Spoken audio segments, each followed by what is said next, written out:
if somebody made a request like, you never come and spend time with me, like, why don't you ever call me? Those kinds of framings, right? If Bev had come to me and said, like, you never spend any time with me and you're a terrible granddaughter, and, or something that I heard in that way, then it would be much harder for me to figure out like how to shuffle things around to actually hear what she's saying and do the thing. So I guess my advice is like, make those requests, but do it in a way that helps people connect with their bigger picture goals and values, right? That puts on the table, like, we both want to spend time together. Like, we love each other. Like, how can we figure out a way to do that in a way that is actually doing it, right?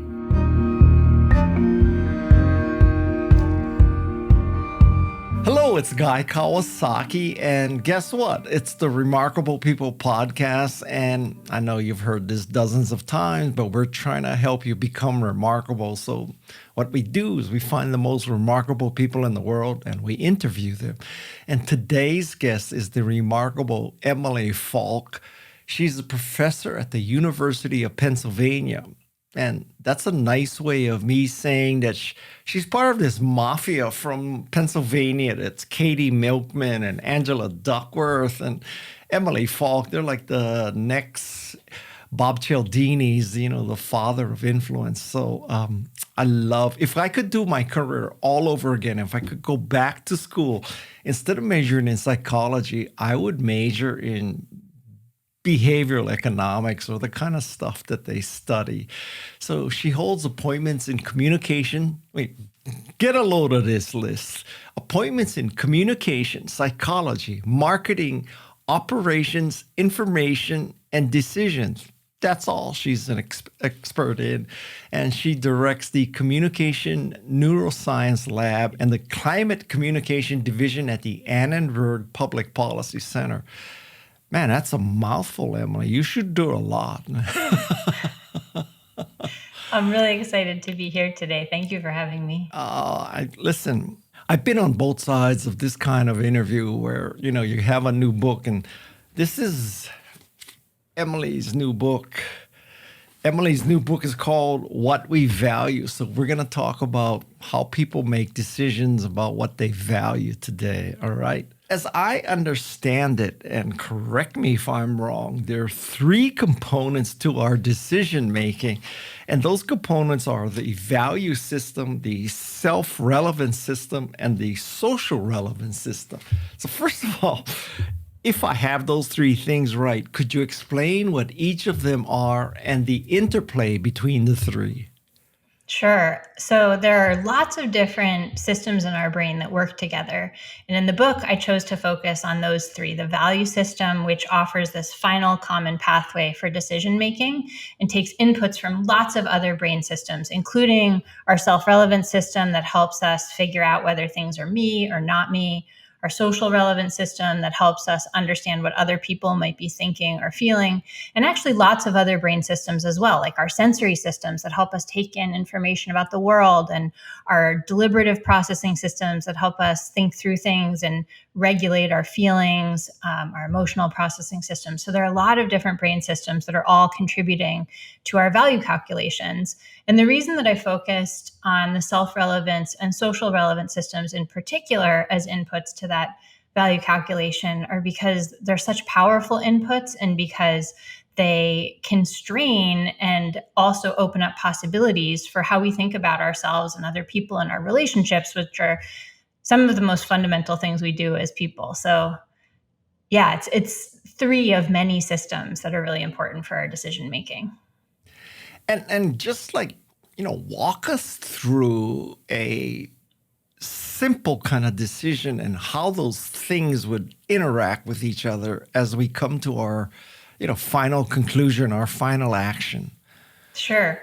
So when you started out by saying three parts, one of the things that I thought we might talk about is that there are these different phases that unfold in our decision making when we're making a conscious choice between two options, let's say between whether you want to eat an apple or an orange. The first thing is that we decide what we're choosing between. So we identify what the possibilities are, and then our value system assigns a subjective value to each one of those possibilities, we choose the one that we think is going to produce the most reward, or that our brain implicitly has decided would be most likely to produce reward for the person who's right here, right now, me. And then we keep track of how it went. So when things go better than we thought that they would, that's called a positive prediction error. Like, let's say I choose the orange and it's one of those like really juicy, delicious oranges. And I'm like, that was even better than I thought it was going to be. Then our brains store that information and inform the choice for next time. When things go worse than we thought it would be, let's say that the orange is like a little bit mealy, maybe really sour, we get a negative prediction error, and then we're less likely to do that in the future. So it's an iterative cycle where we are making these decisions and then learning from them. But sometimes we're sort of so focused on the outcome of what happened that we fail to notice all the stuff about the process that we could have control over. Like, which things did we imagine were our possibilities in the first place, where our self-relevance and social relevance systems shape and constrain those things? And then what parts of the decision are we paying attention to? What parts of the choice are we focusing on? Because that's going to change the subjective value that we assign to each option. And then finally, that outcome. Now, in this rather simplistic decision that we're making between an apple and an orange, the second step you stated was, placing a valuation on these options. Now, are you saying that as we choose between these two fruits, I'm thinking to myself, well, if I pick the orange and my hand is dirty, I gotta stick my fingernail in there and peel the orange, but apple I can just eat. But then, I want to get more vitamin C because it's cold season, so maybe I should eat the orange, but maybe I should eat the apple because apple has higher fiber. I mean, are all those things happening in my brain? And finally I say, I'll pick the orange because it looks more delicious. I mean, what's really going on there? Yeah. So I think the things that you listed are a good example of the fact that this is a subjective, context dependent calculation. And so some people might do what you're doing, which is say, I'm in a situation where my hands are particularly dirty, and so that's a factor. In some other situations, let's say you're at a restaurant and you've just washed your hands and there's a buffet and the fruit's all peeled and prepared for you, then that wouldn't be a factor, right? And so in the early days of this research, which is actually pretty recent, the past few decades, it wasn't obvious whether there would be this final common pathway that would be able to integrate all of these disparate kinds of information, or whether there would be different brain systems that would compute, like, how much fiber is there in this food? How much sugar is there in this food?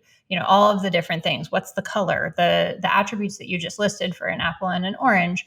One possibility from an evolutionary standpoint is that there are certain kinds of objective features of a food that your brain might want to keep track of, and therefore that we would consistently prioritize. But in fact, what scientists found in monkeys and also in humans is that that's not what happens. That on a Tuesday, we might make a different choice from the one that we make on a Friday. And that depends on the parts of the decision that we're paying attention to and our, recent experiences. Are you totally satiated? Did you just chug a gallon of orange juice? Maybe you never want to see an orange again, right? And so even with this very simple example, you can see all of the different kinds of things that might go into it. And then what was really amazing is that it's not just apples and oranges. It's not just choosing between different kinds of foods, which are in some ways more easily comparable, but also, would you rather have an orange or would you rather go for a walk with me? Like, those are not even both food choices. It's an experience of one kind, a social experience, an experience of a different kind, getting a primary reward of eating the food. And likewise, we can abstract away even more and think about inputs like our moral values or how much the different things cost. And all of those different things get integrated relatively seamlessly for many of our choices in these value calculations. And so when we understand how those are unfolding, I think it can be useful because there are systematic biases in the kinds of things that our brains prioritize. For example, rewards that happen immediately are easier to vividly imagine and get weighted more than rewards that we have to wait for, let's say. So are you saying that a lot of these, I mean, we are on the borderline of ridiculousness about the factors we're considering between an apple and an orange. Are you saying that these things are going on subconsciously and basically at one point we just pick an orange?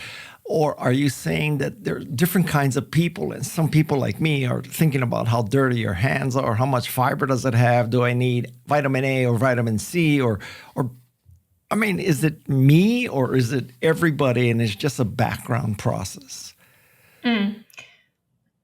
Okay, so there's a couple of different parts of the question that you're asking. So one is, of course, there is variability across people. Like people's brains work somewhat differently. Your experiences and my experiences might be somewhat different. And so the factors that are going to go into our value calculations are a little bit different. Psychologists have studied things like need for cognition and like how much people tend to maximize versus satisfy. So like there's going to be some differences in the way that we do this, but also importantly, and the thing that I like to focus on the most is how much variability there is within a given person, depending on the situation that they're in, the context that they're in, what their recent experiences are, what their goals are, like how much they have attention and motivation to pay attention to what's happening. So for many of our decisions, we're not going through and like deliberatively weighing like all of the different things that you're describing. Of course, like, I look over at my counter and I'm very lucky that I have both apples and oranges in the house right now.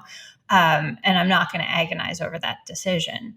But if I wanted to shape the choice for myself, let's say between whether I choose an orange or whether I choose a bag of potato chips, maybe I'm thinking about my health. But thinking about something that's far in the future, like whether I'm likely to get heart disease, is working against that kind of priority that my value system puts on immediate rewards. And so instead of thinking about, well, I know the orange is better for my health in the long term, that's not really salient or a big priority for the me that's right here, right now, in terms of how my value system is going to respond. And so, having the oranges out on the counter and the potato chips somewhere that's much more annoying to access, focusing on how juicy and delicious the orange is going to taste for me right now, and how sweet is something that is a feature that I really love. So I think it's not that like every single decision we're consciously going through all of those different attributes. Does that make sense? Yes. I hope not, because I'm getting tired just thinking about picking between an apple and an orange here. So we use the word value, singular, right? Like picking the highest value option. But picking the highest value option, you have to kick in values plural. So what happens if your values are, shall I say, skeptical or evil or bad? I mean, what if your values are bad? Then what? What do you mean by if your values are bad? Say more about that. Well, I mean, maybe not in apples or oranges, but I don't know, pick something like sending people to El Salvador without due process. What if your values are bad? And so you value, I don't know, supporting your base, but the values that make you support your base in this way is kind of suspect. So then what happens between value and values? Are you asking about like how a person might make a decision that's really counter to what some of us might think of as like humane? Well, yes. And I mean, what you value is influenced by your values, right? Sure. So, I mean, I think what you're getting at is if you think about moral values, like what we think of as right and wrong, which might come from different sources like our spirituality, our religion, our upbringing, our education, like those kind of big V values of like what's right and wrong contribute to this value calculation. And I think, sometimes when people think about a value calculation, that's what might come to mind for them is like, what are your values, like your core values, your moral values? And it goes back to the same thing that we were just talking about, that like when that is what you're thinking about, when you take a step back and you have a minute to think about how you align your day-to-day actions with those bigger picture values, that is something that often we can do. Of course, sometimes we have different values that are in conflict with one another, and philosophers have thought about these kinds of questions for a very long time.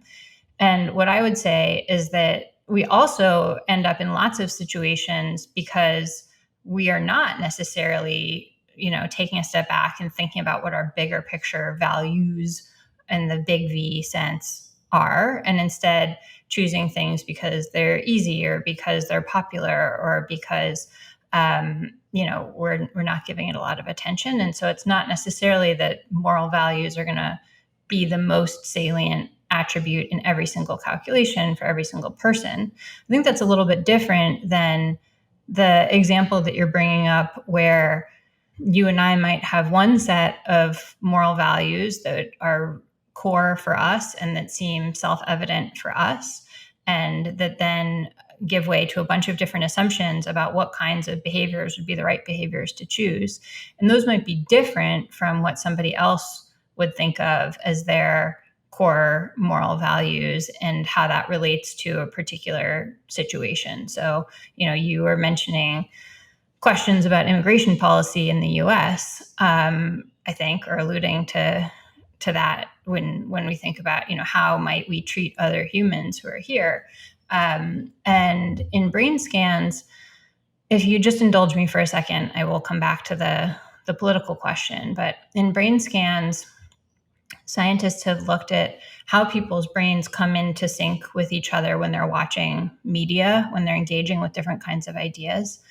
And early work in this space showed that when people watch the same movies, that their brains came into sync with each other. So if you watch The Good, the Bad, and the Ugly, like a Western where the director is really directing your attention and entraining your brain to go up and down in the same way as the rest of the audience. It's really captivating you and transporting you into this world. We also see that when people have more sort of similar experiences or closer to each other, when they're friends, when they live close together, then their brains tend to show more of that kind of synchrony, going up and down in the same places at the same times. And then experiments have shown that when people are communicating, like if I tell you a story and you are making the same meaning of the story that I'm making, our brains are going to be in sync with one another. And finally, when scientists bring groups of people into the lab and some of the people are told one backstory and other people are told a different backstory, the people who share assumptions about what's happening in the story, their brains are in sync with one another, but out of sync with people who are told different information coming into it. And so I think where that comes back to these questions about what we think of as incontrovertible positions, moral values, and so on. Right now, we're at a moment where there's a lot of polarization about how we should think about what is right and wrong and how we should be and what we owe each other. And when liberals and conservatives in the US watch the same news stories, for example, news clips about immigration, even though they're watching literally the same movies, the same sentences are being said, the same images are on the screen, people who share the same political ideology, brains are more in sync with their in-groups and not as much in sync with their out-groups. And so, one possibility is that the assumptions that we're bringing to the table are really shaping so that we're having a different experience of what we're seeing. We're making totally different meaning of it. I think there's behavioral research that complements this about where that might come from. For example, when people swap out the news source that they're watching, when folks who are reliable Fox News viewers watch CNN for some period of time, it changes what issues they're paying attention to, what beliefs they have about some of those issues, and so on. So I think the media that we've already consumed are shaping the assumptions that we're bringing into these new experiences, and then bringing us into sync with some people and out of sync with other people. So Does that get at part of what you're Yes, asking about? that's exactly what I'm asking about. Um, so, so with this knowledge about, first of all, you figure out what options you have, then you pick the one with the highest value, and then you track how it's rewarding. If you go with that model, how do we optimize our choice making process? If I know that's what's happening in my brain, how can I optimize my decision making?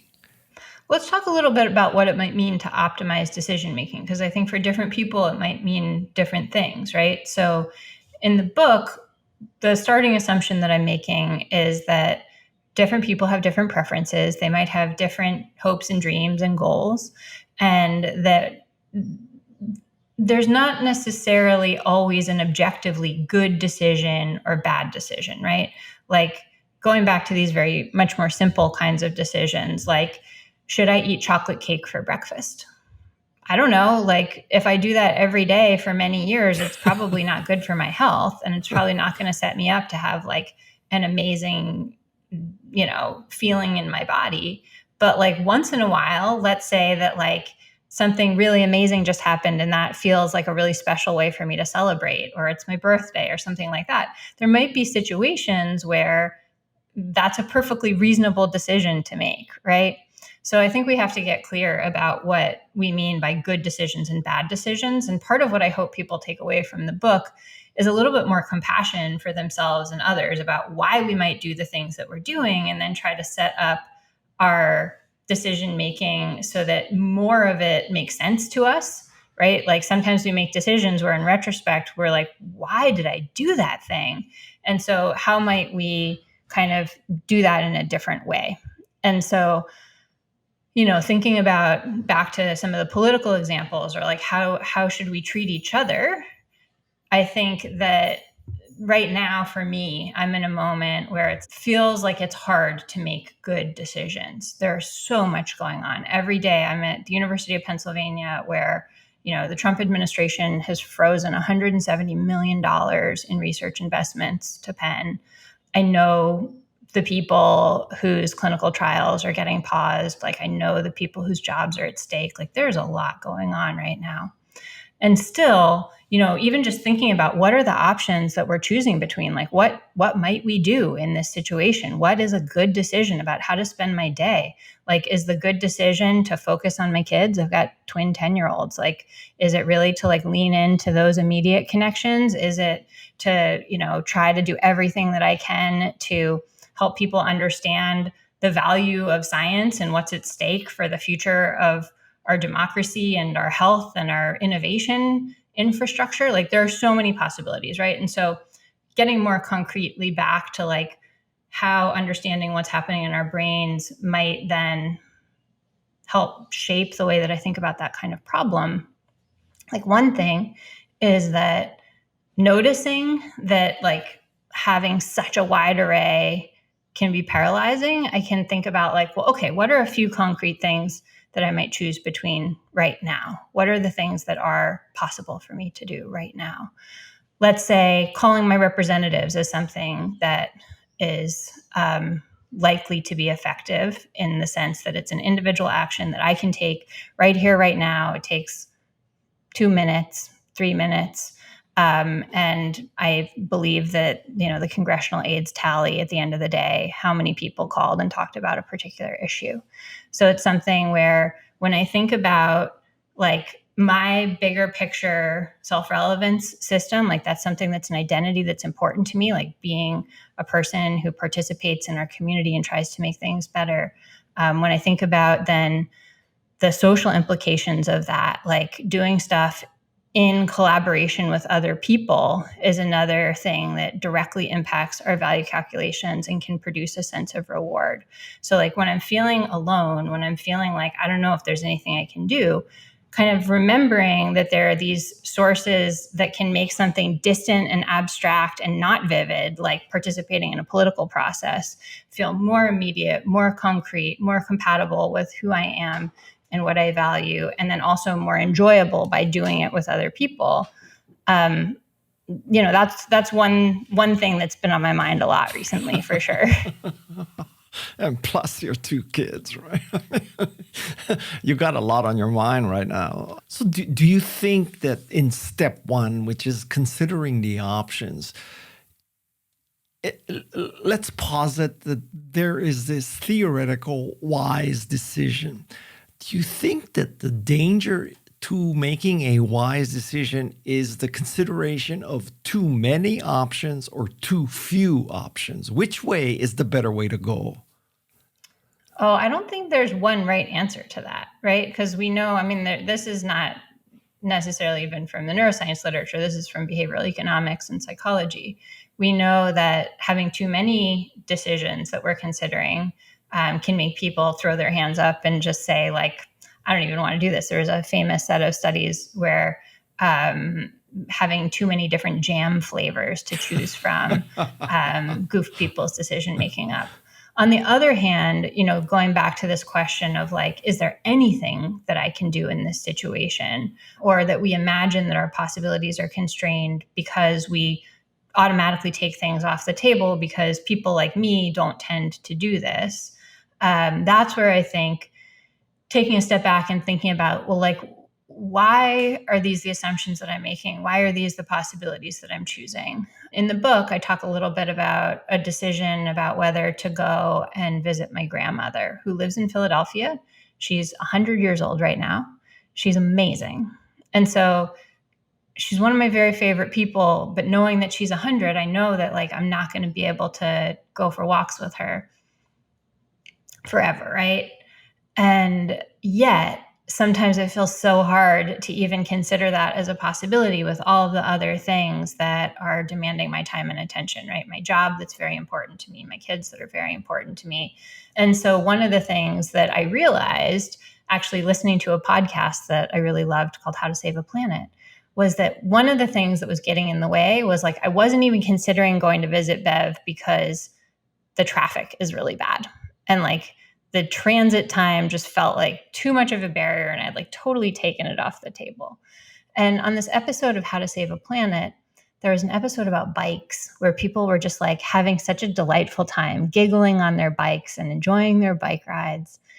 And that possibility of getting to my grandmother's house in a way that felt more easeful, more joyful, more like me time, getting to move my body, be outside a little bit, that really like unlocked something for me, being able to figure out how to get across town in a way that like the time felt good in and of itself, made it possible for me to say, actually, this is something I want to consider doing multiple times a week. It's not something that I want to just do once in a while when all the stars align to make it possible. And doing it one time, going back to that process of like seeing how straightforward it is to do that. And then remembering how enjoyable it is to spend time with this person that I care about, made it easier to make that choice again. And so sometimes just like being able to take that first step to see that something that we hadn't really considered as an option could be an option if we figure out like how to remove the friction and how to instead, tip the value calculation in favor through something like biking instead of driving. That's a place where I think we sometimes want to put possibilities back on the table. So this is the Katie Milkman theory of bundling something you enjoy with something that, maybe, you still enjoy seeing your aunt, but it's putting these two things together like Katie, Yeah, you're thinking about this in terms of temptation bundling. That's interesting like because exercising and listening to her podcasts. Yeah.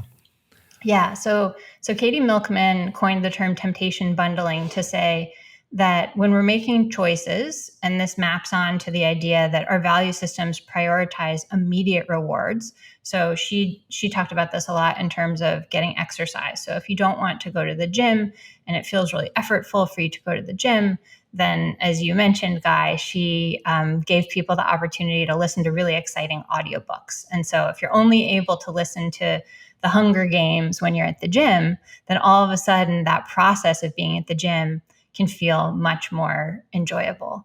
And I think extending that logic and knowing that our brain's value systems really prioritize those immediate rewards, we have a lot of different options. So one is temptation bundling, like Katie's research highlights. Another is figuring out how to make the thing that we're doing inherently enjoyable. So, for example, choosing an exercise that is more fun for you. Like maybe going dancing is actively fun for you, whereas running on a treadmill isn't. And so, in the same kind of way, I think it's a little bit nuanced, but temptation bundling says let's bring in an external reward, like the podcast, or like I'm going to eat a chocolate right afterwards because that makes it really fun for me to know that that reward is going to come with this hard activity.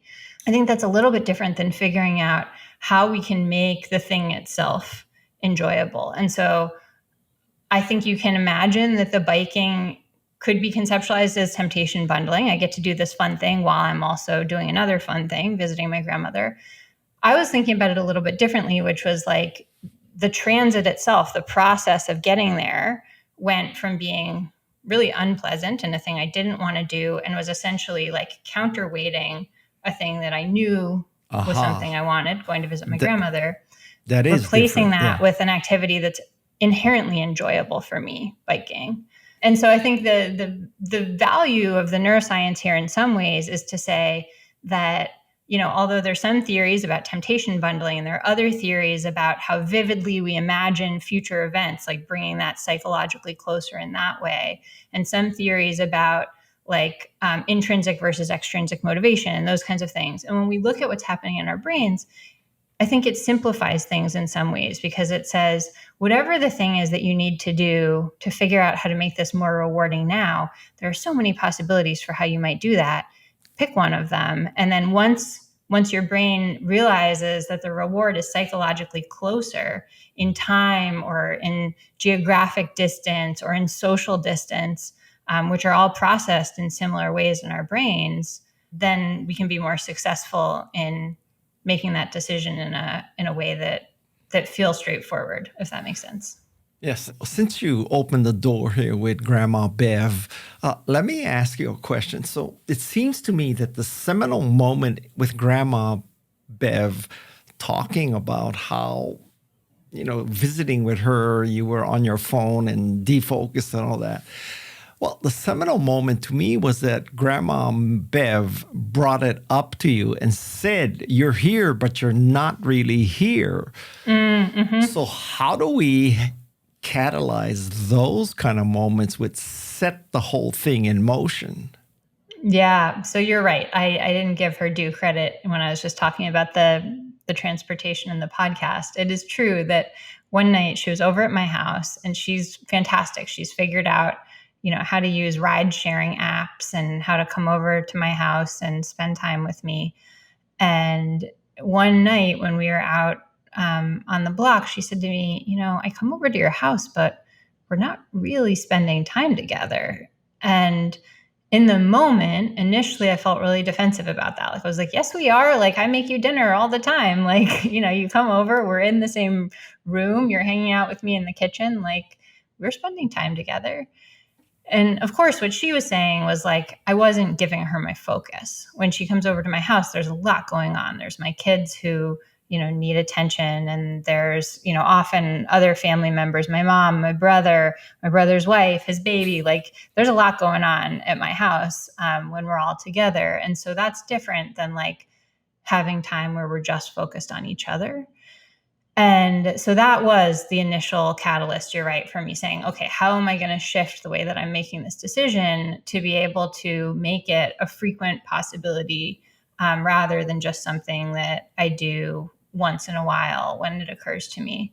And I think there are a couple of different pieces to that. So one is I was saying I felt really defensive when she first brought that up. So how do we let go of some of that defensiveness to be able to connect with people that we care about?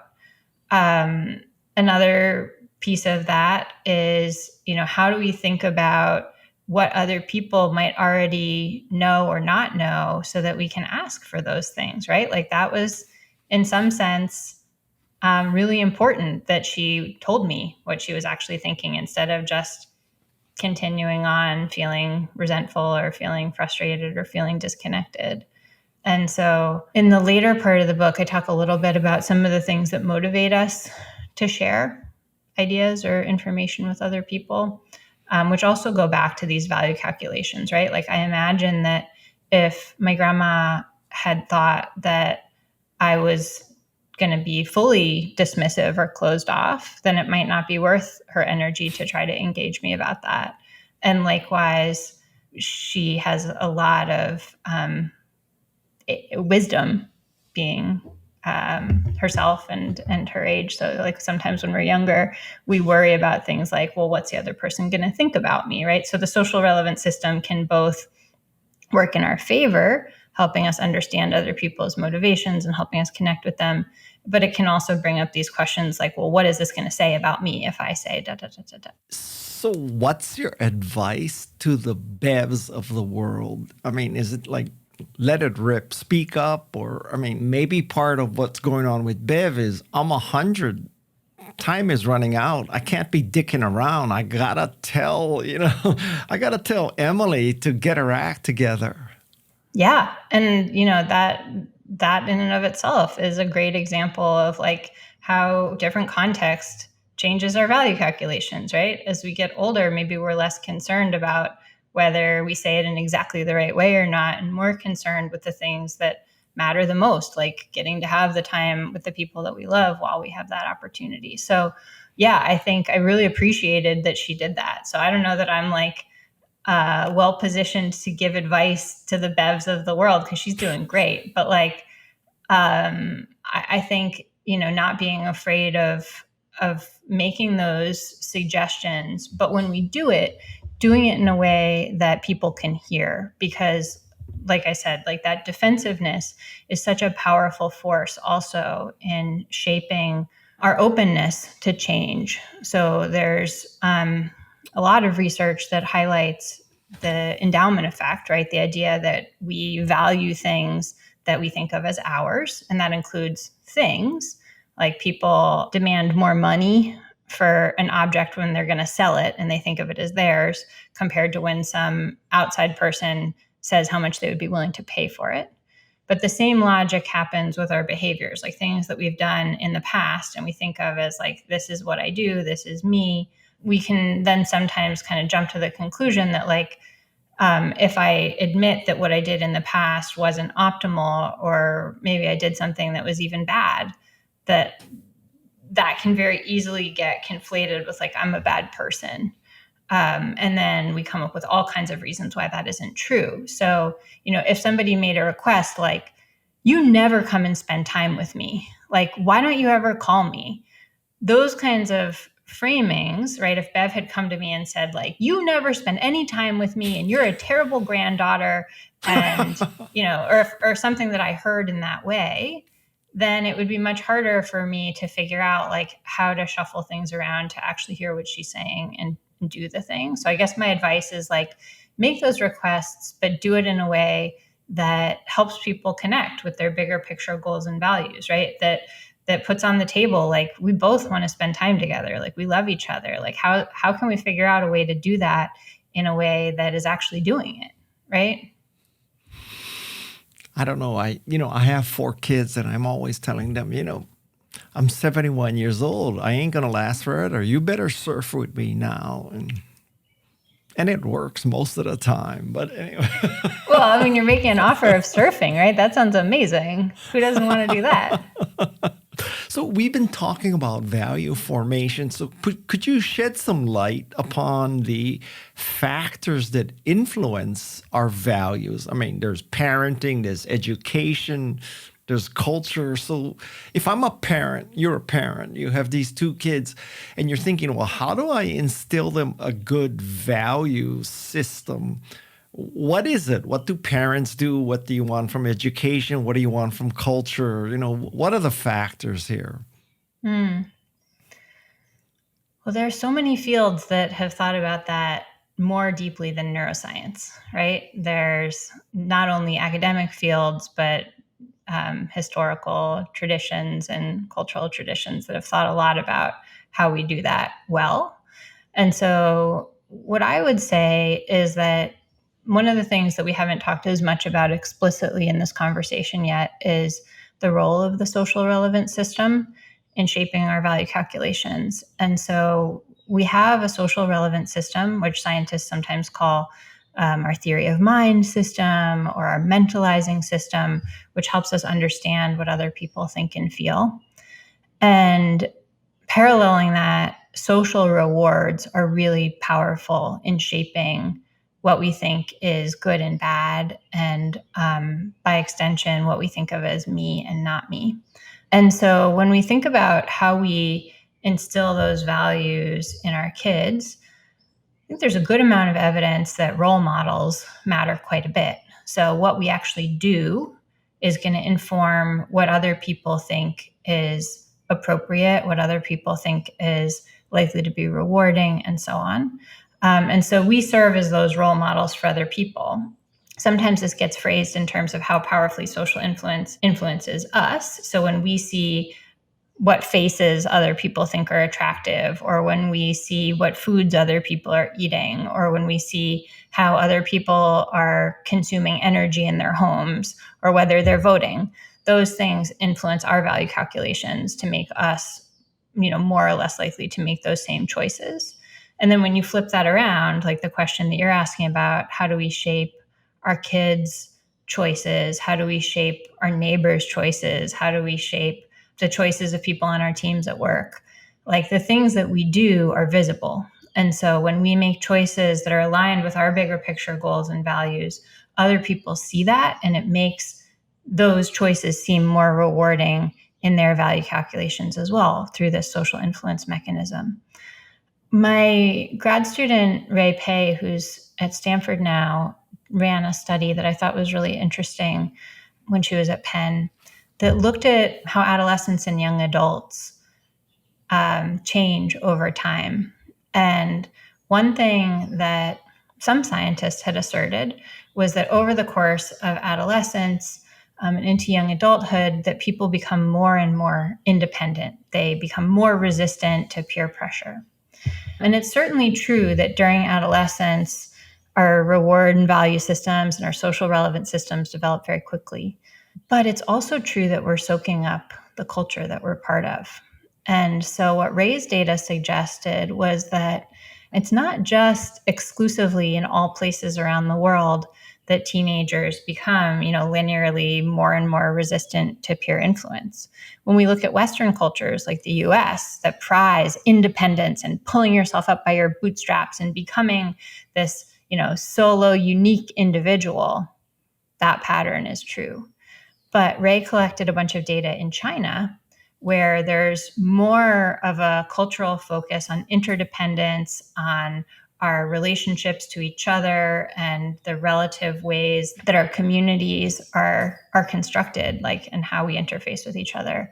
And there, what she found that as people developed over the course of adolescence, they showed a different pattern where it seemed more like they were soaking up the values of their culture. So by the time they're in their early 20s, they actually were becoming more interdependent again. Like, they were susceptible to peer influence and thinking about what other people were thinking and feeling in a way that seemed reflective of that cultural value. So what I would say is, as individual parents, we don't have sole influence. Anybody who's been a parent knows, we are definitely not the only forces that are shaping our kids, but we do have some role, and what we do is going to shape their value calculations. The stories that we tell are going to shape their value calculations. So in another study that we ran, which was inspired by a parenting dilemma, we found that disrupting function in lateral prefrontal cortex and parts of the brain that typically help us reason, people whose brain function was temporarily downregulated, temporarily disrupted, were not as able to reason about information that was presented as didactic facts. So things like, if you smoke for 30 years, you'll develop lung cancer. But even disrupting that function in these parts of our brain that help us reason, stories allowed people to continue to be able to make use of the information, to be able to generate ideas in response, to reason about those facts when they were bundled as information about people. Like John smoked for 30 years and developed lung cancer.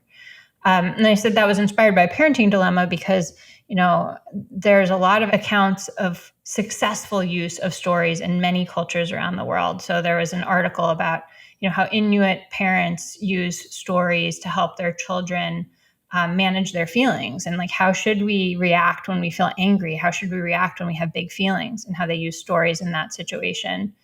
Anecdotally, like when my kids were little, they were not great at regulating their emotions or reasoning about the situation that was happening. Let's say they were fighting over some toy, and I'd be like, well, what do you think our options are here? And they'd just be losing it. But if I told a story about two other children that were in a very similar dilemma, they'd be able to pause and think about what these two other people should do. So, back to your question about like, how might we shape the values that folks have? I think that what we see descriptively, empirically, and consistent with how we understand the brain to work is like the things that we do matter, the stories that we tell matter. And those kinds of social roots are much more powerful than just a list of facts and figures. What do you think? How do you think we should do it? What's been successful for you with your 4 kids? Listen, I know what I don't know. At 71, I've come to that conclusion. And the concept that you can truly control your kids and, make them into what you want to make them into is a delusion. I mean, well, this story is not necessarily a logical follow-on from what we were just talking about, but I have to include this story because it is my favorite story of your book.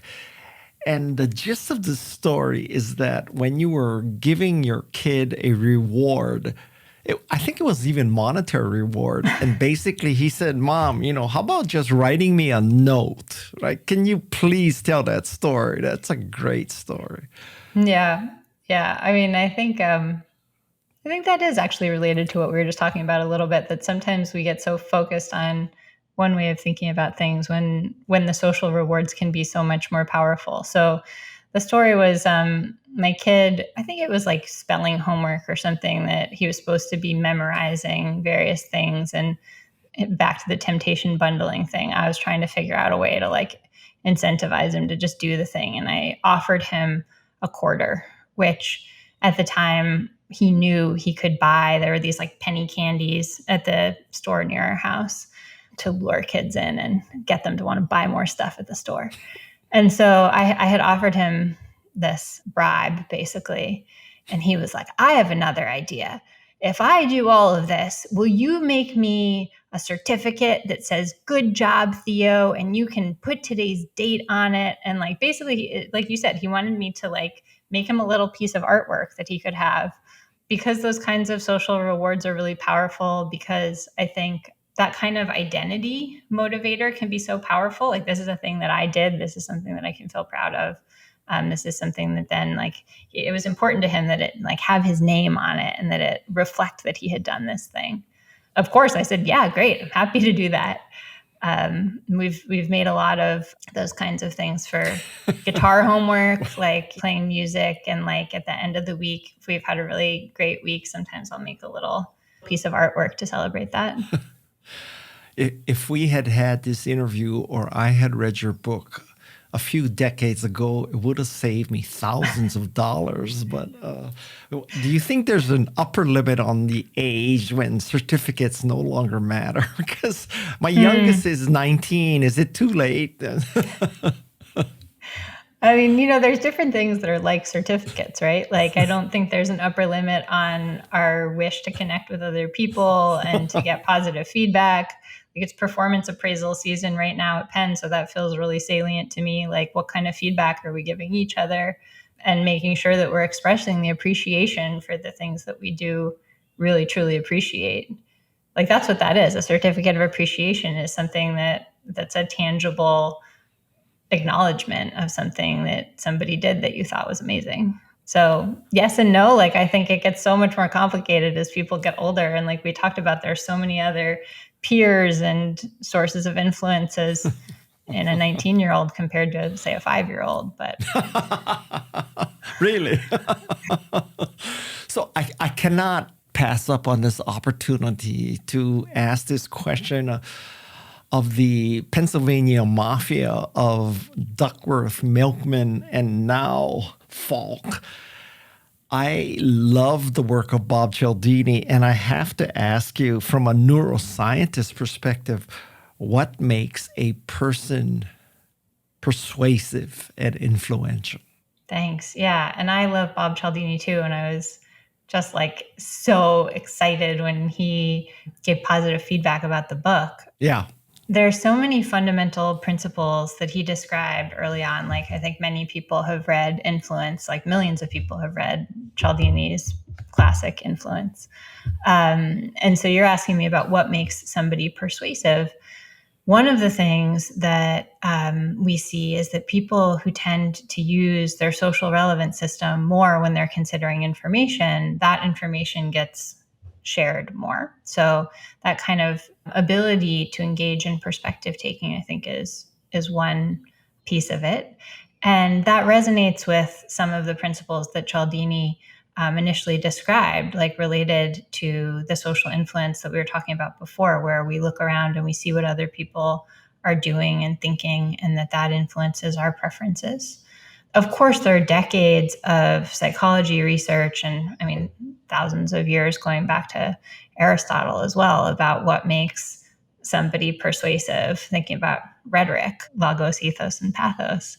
But when we think about the modern neuroscience research about what makes people persuasive, I think there are a couple of different pieces to that puzzle. So one is that activation of our own social relevant systems as we're considering the ideas can help us frame information in a way that then resonates with others and they go on to share. And yet, as we gain more power and status in organizations, we do that less. So neuroscience research highlights that people who have more social status sometimes do less of that, thinking about what other people are thinking and feeling spontaneously than other people. In terms of what makes people want to share information, also when we can connect it to ourselves. So in a study where we looked at what made people want to share New York Times headlines and teasers about health and climate relevant topics, when we just asked people to describe the content itself, that was our control condition. But when we gave people the chance to say why this matters to you, or say why this is relevant to you, that increased their motivation to share the information. And when we said, talk about why this matters for people in your social network, talk about why this is relevant to people that you know and care about, that also, to a similar degree, increased their willingness to share the information. So giving people that opportunity to connect ideas and information with their own identity or with the social relevance of the information for people around them are two kind of straightforward extensions of what we've been talking about so far. You know, I mean, in a sense, the fact that I wanted to highlight the story of making a certificate for your son, and the fact that we brought up the story of 100-year-old Grandma Bev, I mean, that's exactly what you said, right? Yeah, exactly. There's no better example of social relevance than your son and your grandmother. And yeah, and you're, an expert interviewer trying to make these ideas resonate not only with me as a conversation partner, but with other people who, might have kids and grandmas as well. Yeah. And I often buy jam, and when I buy jam, if there's too many jams to buy, I just buy apricot. I used to live about a mile from Drager's, which is where that study occurred for Stanford. I got to ask you about MRIs because, I mean, in a sense, I'm reinforcing what you did because in your book, you had a section about MRIs way up front, right? And so my understanding of MRIs is that it measures the blood flow and oxygen to particular places in a person's brain. And first of all, are we talking about the kind of MRI that I have? I've had MRIs to check my hearing, and they put you in this big thing, and the thing is right in front of your face, and it's going ba ba ba ba ba ba ba ba ba ba ba, and it is the most disturbing, pain-free experience I've ever gone through. So, is that the kind of MRI that neuroscientists use? It is. The setup that neuroscientists use is a little bit different in that you would have headphones, kind of like the ones that I'm wearing right now, and ear protection. And there would be a screen or goggles that you would wear that would show you stuff like you could see on a laptop screen. So if you're going in to have your hearing checked, or if you're going in to, let's say, have a structural image of your knee taken, then you're just going to be looking at the plastic tube that's Yeah, around you, no right? kidding. Yeah. And so that is a little bit even more bizarre than the experience for the neuroimaging version of it, where you're in that same kind of machine, and it is very noisy, and it is a foreign environment. And so in some ways, it's kind of amazing that anything that happens in that environment relates to the behaviors that people have in the real world outside of the scanner, which they do, which is incredible. We're setting people up with headphones, goggles, usually a button box or a mouse pad or some kind of way that they can communicate responses for certain kinds of tasks. Like if we're making judgments about whether something's me or not me, that's just a button click, right? I show you an image on the screen that says intelligent, and then, click this button for me, click that button for not me. But new technology also is allowing us to do much more naturalistic things, like coming up with noise canceling headphones and microphone technology so that we can have a conversation. Like some of the work I'm most excited about right now is with a collaborative team of scientists at Princeton and other universities, where we've been scanning two people having real-time conversation in that very bizarre foreign environment. And they do it. They have deep, wonderful, connective conversations that they enjoy. Is the assumption that a region of the brain lighting up is actually causing behavior change? Is it correlation or causation? It depends on the study. So for the MRI studies that we do, taking a step back, if we're talking about research on behavior change, there are a bunch of different kinds of studies that have been run. My early work in grad school, for example, was fully correlational. We looked at what happened within the self-relevance and value systems as people were exposed to coaching messages, encouraging them to do things like wear more sunscreen or reduce their smoking. And what we saw was that activation in those brain regions was associated with people changing their behavior in the time periods that followed, say, a week or a month afterwards. There are some studies that we've done where we push around the brain activity using interventions. Like, for example, in a study on defensiveness and values affirmation, we brought people into the lab who are relatively sedentary, and we randomly assigned one group of people to get to do a values affirmation where they reflect on their core values, like we talked about earlier, kind of stepping back, zooming out, thinking about those things that really matter to us can make us less defensive and more open to new ideas and information. So in that study, we had an experimental group that's getting this intervention of getting to reflect on the values that matter most to them, and a control group that's reflecting on other values that don't matter as much to them. And then everybody's seeing the same coaching messages afterwards. Things like, according to the American Heart Association, your level of physical inactivity puts you at increased risk for heart disease. And there, what we see is that the intervention that we're doing causally changes how much their brains are receptive to this kind of information. So we see more activation in self-relevance and value systems when people did the values affirmation before the coaching than when they had the control intervention before the coaching. And then we also can link that level of activation to the behavior change that follows using accelerometers, like a Fitbit, basically, that doesn't give you feedback. So there are different kinds of studies, different kinds of experimental designs where we make different kinds of claims about the relationship between the task that people are doing, the brain activation that they're experiencing, and then the behaviors that they do later. So my last MRI question, is there any concern that we are drawing so many conclusions about neuroscience based on what I think is a population of experimental subjects that's undergraduate students trying to get credit or make a few bucks by being a subject? I mean, are we taking that limited slice of the population, sticking them in an MRI and drawing generalized conclusions? Yeah, for sure. And at the beginning of the book, on the note on the research, like especially the older MRI research in social neuroscience is limited in the sense that it's about a very limited swath of the population. And there have been many large scale efforts, particularly more recent efforts, like, for example, the Human Connectome Project, or ABCD is a developmental, large scale collaborative endeavor to try to understand what happens in people's brains more broadly. So colleagues and I have written about this question of like, well, what is a representative brain and how can we even find out when many of our early research studies were focused on these primarily Western, relatively well-off, high education samples. And so it's definitely an area that we have to continue to explore and expand, like what happens when we go outside of college student populations. And for some kinds of questions, we're doing a good job of digging deeper into that. And for some kinds of questions, we need a lot more research. So that is definitely a caveat. Okay.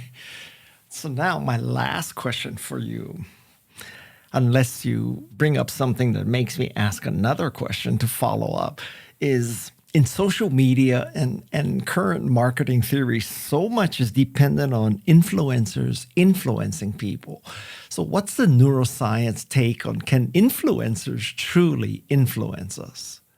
Sure. I mean, I think that goes back to the same thing that we were talking about before, where when people scanned the brains of college students, learning about what faces peers thought were more attractive or less attractive, or what foods people thought were tasty, or what art people think is beautiful. Those are relatively anonymous peers, and they exert influence on us by changing our underlying value calculations. So when scientists randomly assign, some faces or some foods or some pieces of art to get the feedback, your peers liked this more than you did, that doesn't just change what we say on the surface, that changes our underlying reward value calculations.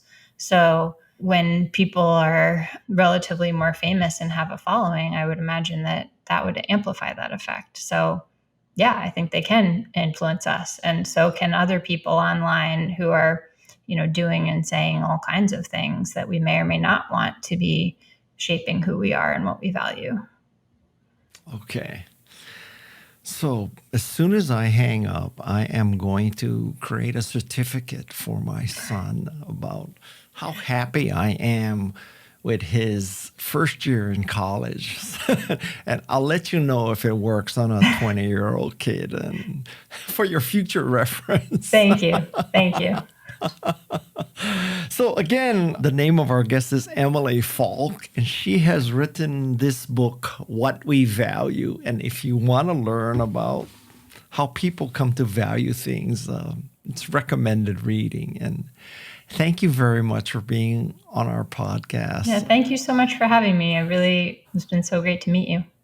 As you're biking through Philadelphia, and if you see Katie or Angela, please say hello for us. I will. I will. What kind of bike do you bike on? These days I use the Indigo bike share. It's so convenient. The bike share in Philadelphia has e-bikes, which makes it really pleasant to ride them. And you can ride from one place to another and then leave the bike there. And if you want to walk or have a drink at happy hour and then not have to bike home, take the subway, like you can do that. So I am a big fan of the bike share. And are you taking different paths all the time so you see different architecture like you mentioned? I do try to do that. Yeah. You see, Emily, I really did read your book. I'm not just working off a Wikipedia entry about you. I appreciate you. So this is Guy Kawasaki. You've been listening to the Remarkable People podcast. And our remarkable guest today was Emily Falk. And she's the author of this book, What We Value. So if you want to learn about what people value and how they came to value things, check that book out. And I want to thank the team of remarkable people who I really value them. I value Madison Neismer, producer and co-author, Tessa Neismer, our researcher, Jeff C. and Shannon Hernandez, our sound design team. So that's the Remarkable People team, and I hope you value what we're doing for you. Until next time, mahalo and aloha.